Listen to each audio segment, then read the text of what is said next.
Welcome to Chillin' 101. We hope this video helps. In this video, I will show how to put Ford Explorer in neutral with dead battery full guide. Locate the shift lock override slot, insert a flat key or flat screwdriver, and press the override to free the shifter. Keep the brake engaged and have someone help steer if you must push the vehicle to safety. Use wheel chocks and call roadside assistance for complicated or risky situations.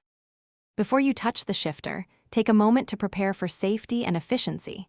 Park on level ground, set wheel chocks, and gather a flat key or screwdriver, gloves, and a flashlight. Keep a helper nearby to steer or assist with pushing if needed. Make sure the steering wheel is straight and the area is clear to avoid surprises. If you feel unsure, call a professional for assistance. If the battery can be revived, jumper cables often allow you to start the vehicle and shift, normally once running. For towing, use a proper tow strap and maintain clear communication with the driver steering the wheels. Never attempt unsafe towing methods that could damage the transmission. When in doubt or without the correct tools, call roadside assistance to handle neutral release or towing safely and professionally.